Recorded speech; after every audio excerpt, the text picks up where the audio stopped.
Ce soir, une enquête sur le monde mystérieux des clients des avions d'affaires de Bombardier. La vente d'avions de luxe est par définition une sale affaire. Un monde de personnages troubles, où Bombardier mise gros. S'ils avaient une réelle réflexion sur l'éthique, ils anticiperaient les conséquences. En juin dernier, à Genève, Bombardier a lancé en grande pompe le dernier né de la famille Global.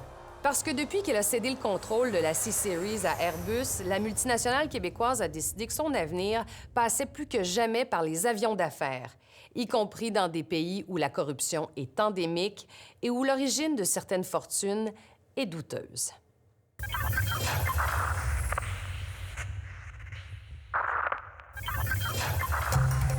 L'avion Bombardier est disparu. Un mandat d'arrêt a été émis contre un des frères Gupta. The former president of South Africa, Zuma. 13 avril 2018. Un avion d'affaires de Bombardier se pose en Afrique du Sud en pleine controverse. L'avion, financé avec de l'argent canadien, était disparu depuis plusieurs semaines, sa balise GPS déconnectée. À part l'équipage, il n'y a personne à bord.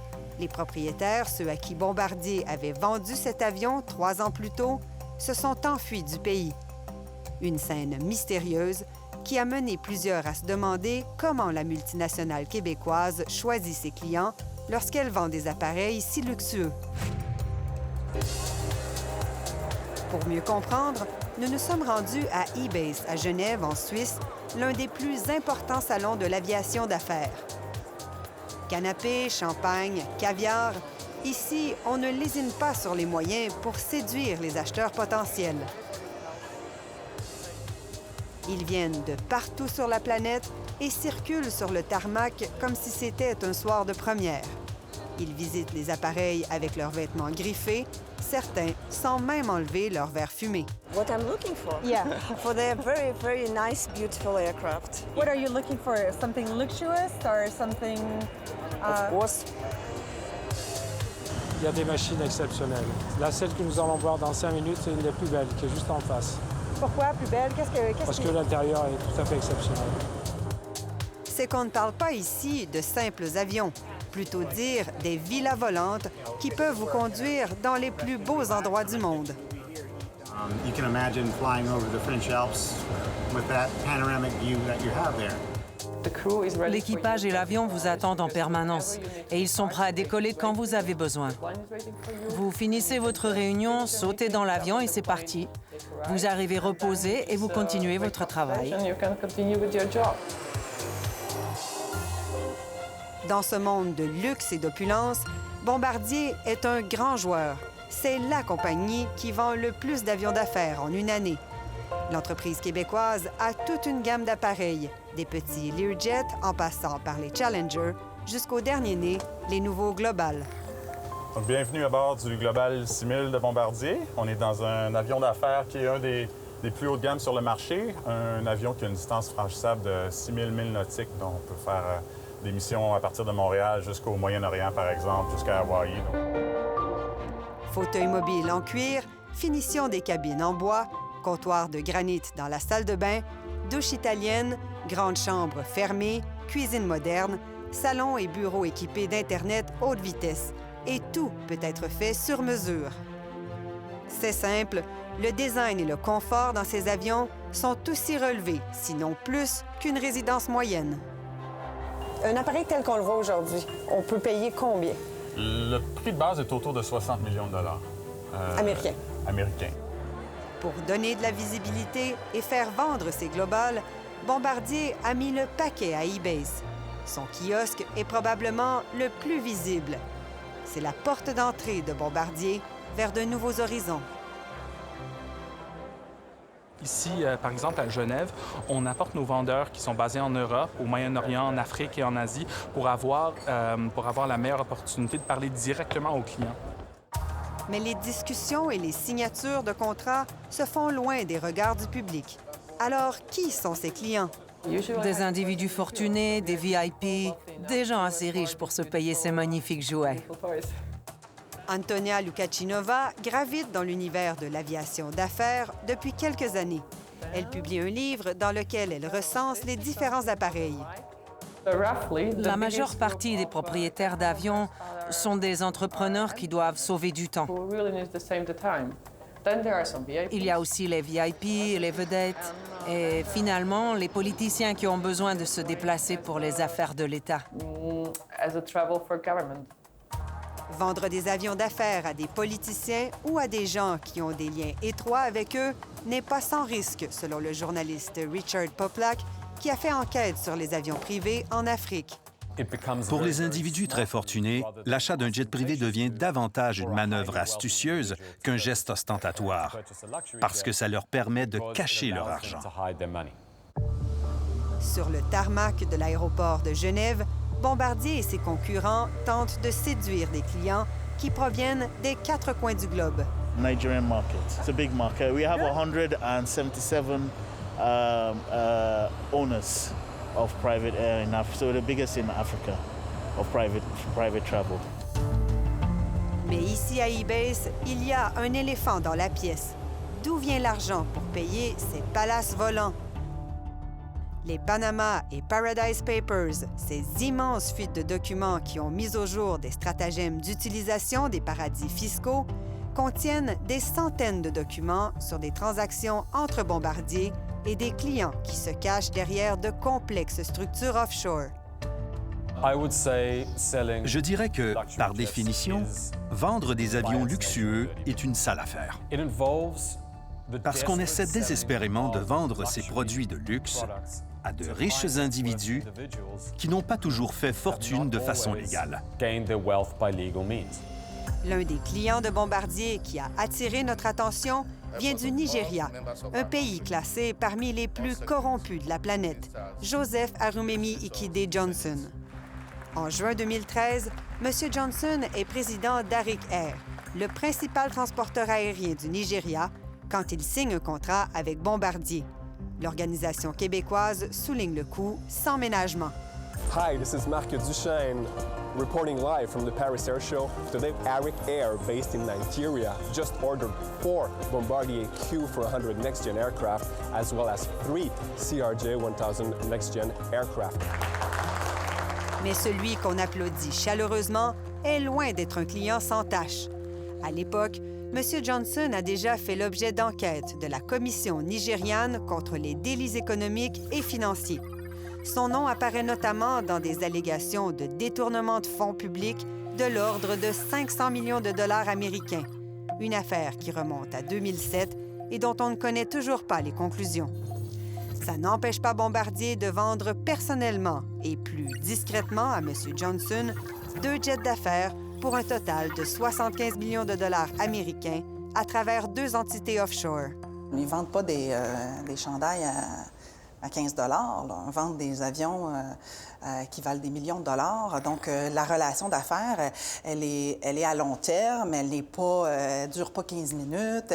Et donc, on entre en affaires, on connaît, on se doit de connaître un peu, puis on veut surtout pas s'exposer à être lié de près ou de loin des individus ou des groupes qui auraient, par exemple, qui feraient l'objet, par exemple, de doutes, de soupçons. Pourtant, parmi les documents liés au financement des 2 avions privés, un rapport indique clairement qu'il est risqué de faire affaire avec M. Johnson. On y voit plusieurs drapeaux rouges. Un autre rapport identifie M. Johnson comme un individu à haut risque. La conséquence, c'est une responsabilité morale. Et les entreprises peuvent payer le prix cher au niveau de leur réputation. Bombardier refuse de dire si elle a pris connaissance de ces informations et ne commente pas le cas de M. Johnson par souci de confidentialité. Mais de façon générale, la multinationale affirme faire des vérifications diligentes pour tous ses clients. Est-ce que Bombardier se sent la responsabilité de vérifier, dans le choix de ses clients, de vérifier qui ils sont ou l'origine de leur fortune? On suit un processus pour chaque avion. Donc, on ne vendrait jamais un avion à quelqu'un qui ne reflète pas les idéaux que nous voulons représenter. Les citoyens ne supportent plus l'irresponsabilité avec laquelle agissent un certain nombre de multinationales. L'avocat français William Bourdon a fondé l'ONG Sherpa, qui s'est spécialisé dans la traque des biens de luxe des dirigeants corrompus ou leur entourage. Il appelle cela les biens mal acquis, comme ici à Paris. Il a réussi à récupérer de façon spectaculaire ceux d'un dirigeant africain en plein centre de la capitale française. Moi, j'ai eu l'intuition il y a 10 ans que tous ces biens immobiliers n'avaient pas été acquis par la grâce du Saint-Esprit, en jouant au casino ou par la générosité d'une vieille tante américaine. Affaires économiques depuis de nombreuses années. William Bourdon, qui dénonce la corruption sur toutes les tribunes, estime que Bombardier manque de vigilance. Au mieux, c'est de la naïveté et une imprudence, et au pire, c'est un cynisme récurrent, répété, dans une logique, je le répète, de pas vu, pas pris, avec cette conviction que, de toute façon, personne n'arrivera à vous rendre redevable. Après la pause, des clients controversés reviennent hanter Bombardier.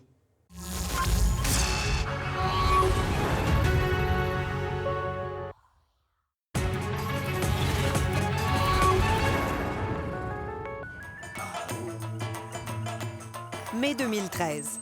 À Sun City, un méga complexe touristique sud-africain, se déroule un mariage qui s'apprête à défrayer les manchettes, celui de la nièce des frères Gupta. 3 hommes d'affaires originaires de l'Inde qui ont fait fortune en Afrique du Sud.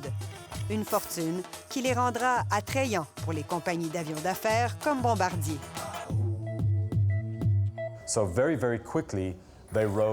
Très rapidement, ils sont passés d'une petite compagnie d'informatique à une entreprise.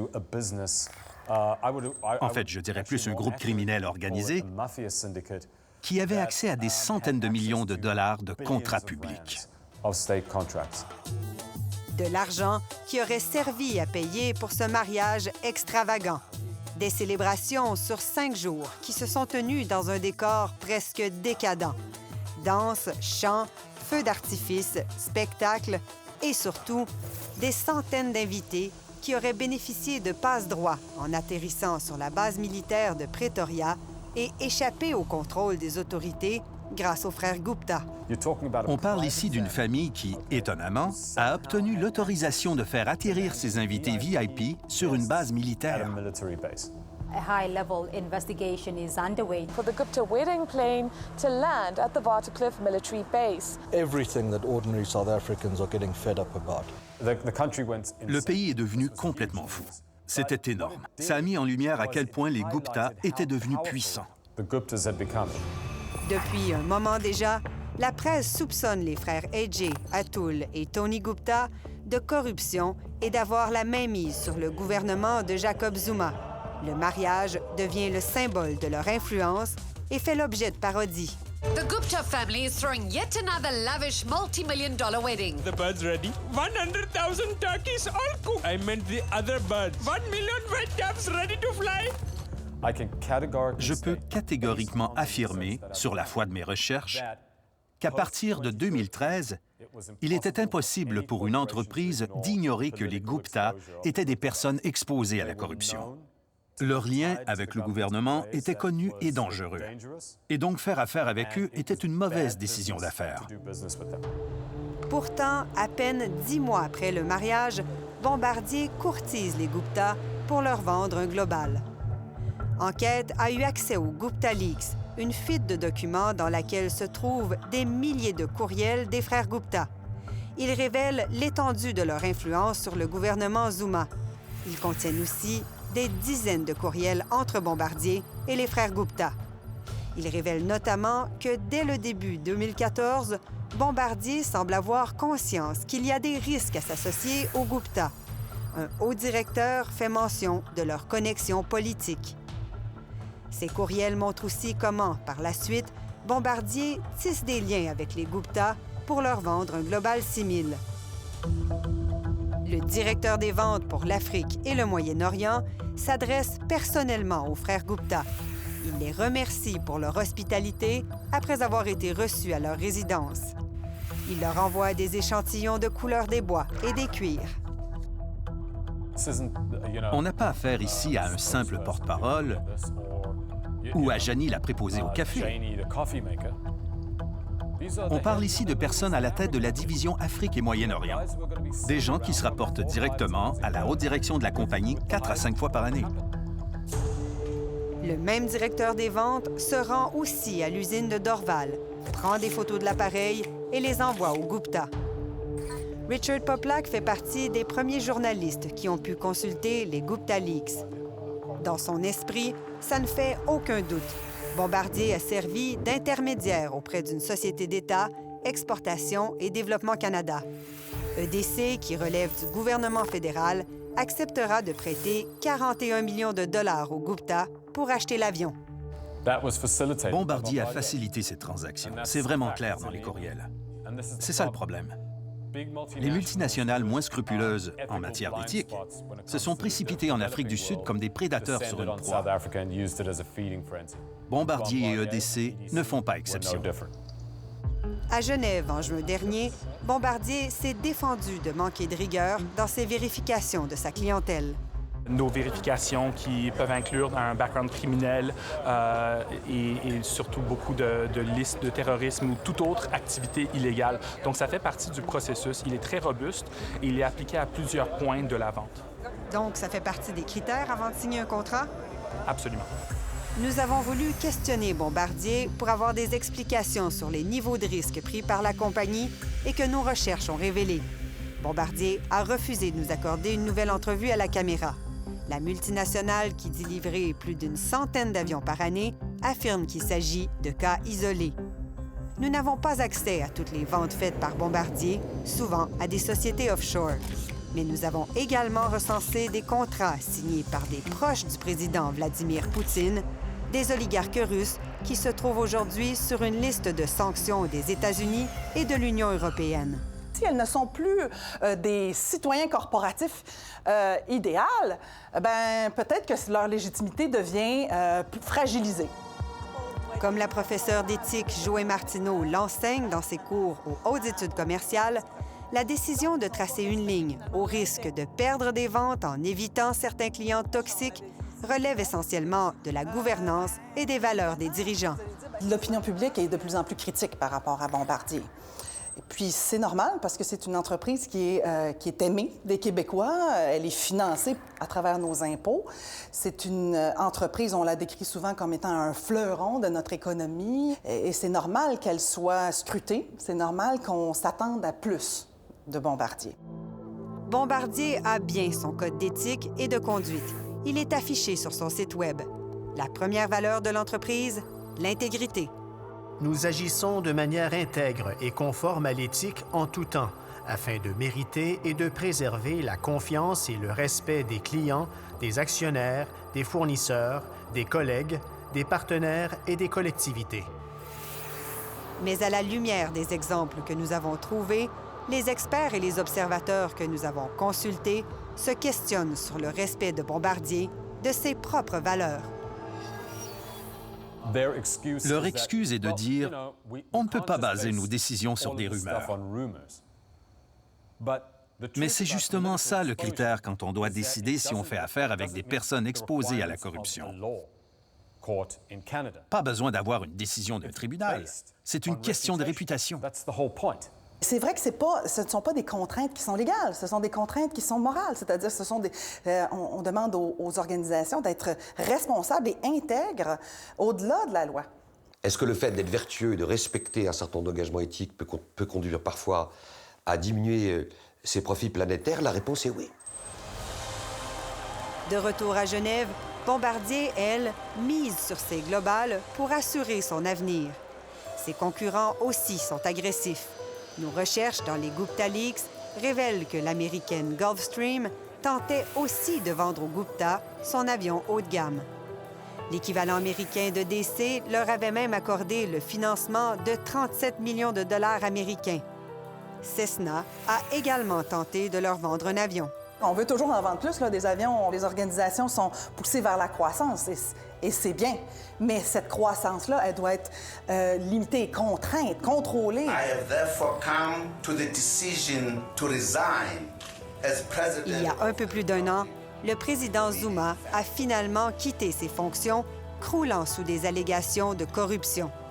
La même journée, La résidence des Gupta a été perquisitionnée par l'escouade anticorruption. Mais les frères Gupta, eux, ont disparu, fui le pays. L'avion que Bombardier leur a vendu est aussi introuvable pendant plusieurs semaines. EDC a dû intenter des poursuites judiciaires pour le récupérer. Le Global est réapparu à Johannesburg en avril dernier. Il est maintenant cloué au sol. EDC tente de le revendre pour récupérer l'argent canadien qui a servi à financer l'achat des Gupta et qui, depuis, s'est envolé.